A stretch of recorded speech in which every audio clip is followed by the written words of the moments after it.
Alhamdulillahirrahmanirrahim. Wassalatu wassalamu ala rasulillah amma ba'd. Alhamdulillah, rekan-rekan dimanapun Anda berada, masih ingatkah dulu bahwasanya 1 rupiah di zaman Bung Karno sempat sama dengan 1 US dollar. Sekarang, Masya Allah, 1 US dollar hampir 15.000 rupiah. Kenapa ada perbedaannya dan apa hikmah di balik kemerdekaan? Jangan kemana-mana.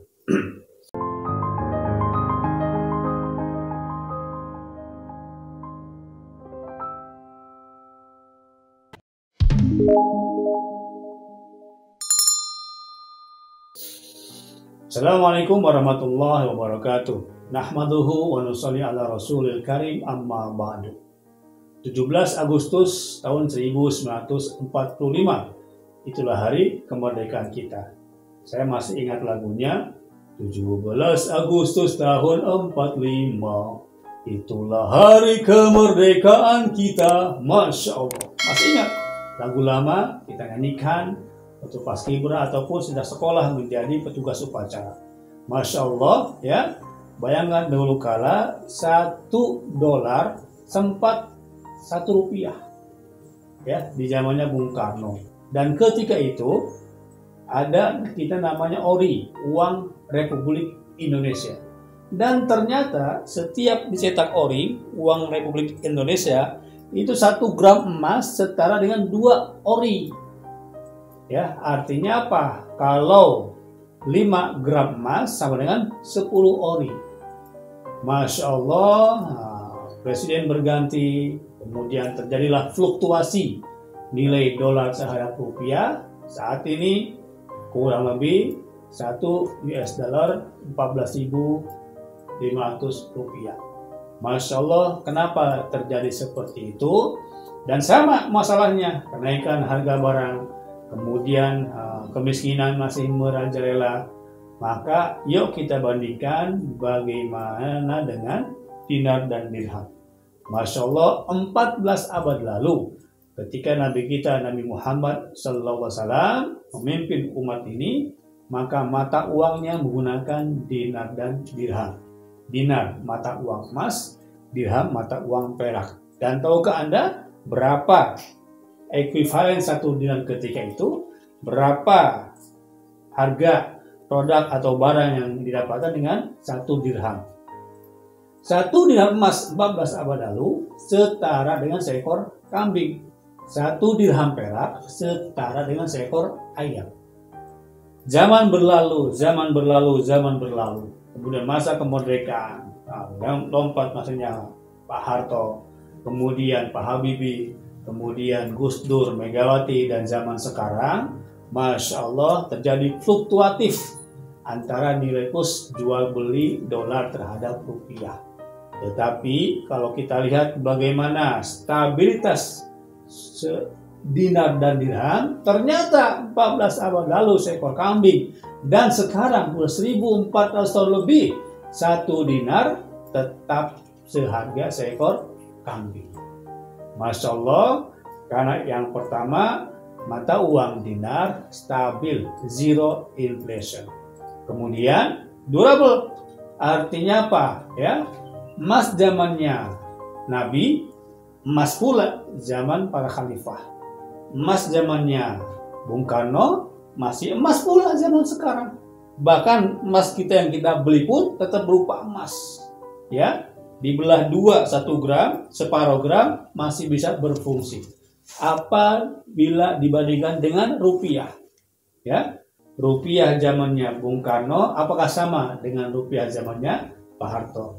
Mungkin generasi muda dulu yang 1 lembar uang gambar Pak Harto 50.000 rupiah bisa berapa membeli seekor kambing? Tahun 70-an berapa harganya? Ya, kurang lebih seekor kambing 1.500 rupiah. 80, 90, 2000, 2010, 2020, bisakah seekor kambing dibeli dengan harga 1.500 rupiah? Jangankan seekor kambing, ya, sup kambingnya pun belum bisa kebeli. Maka Masya Allah, Perdana Menteri Malaysia Mahathir Muhammad sempat menyerukan kepada dunia atau kepada dunia Islam atau minimal kepada ASEAN untuk menggunakan dinar dan dirham. Bagaimana dengan kita semua? Apakah sudah paham?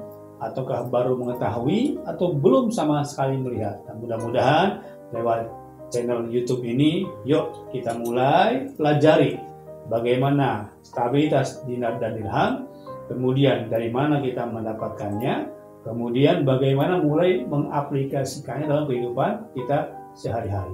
Karena salah satu tujuan daripada kemerdekaan adalah mencerdaskan kehidupan bangsa, ya, dan bagaimana menghilangkan kemiskinan, bahwasanya fakir miskin dan anak-anak yang terlantar dipelihara oleh negara.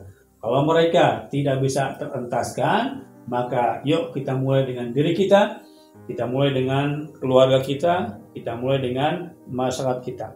Pahami dari mana harta didapatkan dan kemana dibelanjakan. Jangan sampai kita seperti anak ayam yang mati di lumbung padi sendiri.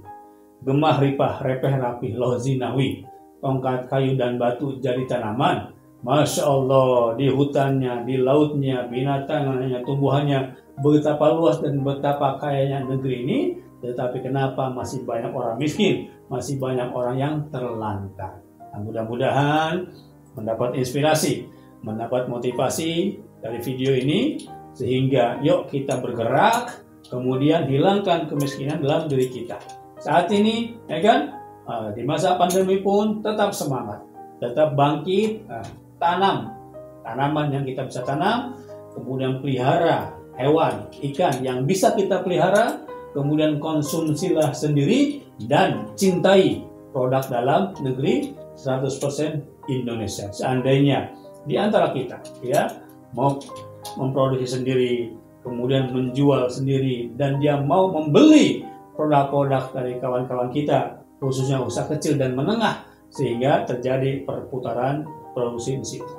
Kaila yakuna dulatam bainal agniya minkum. Jangan sampai harta berputar di kalangan orang kaya saja. Yang kaya makin kaya, yang miskin semakin miskin. Maka buat orang Islam, yuk galakan infaknya, galakan sedekahnya, supaya apa? Harta berputar di kalangan orang-orang miskin, kalangan orang-orang duaf.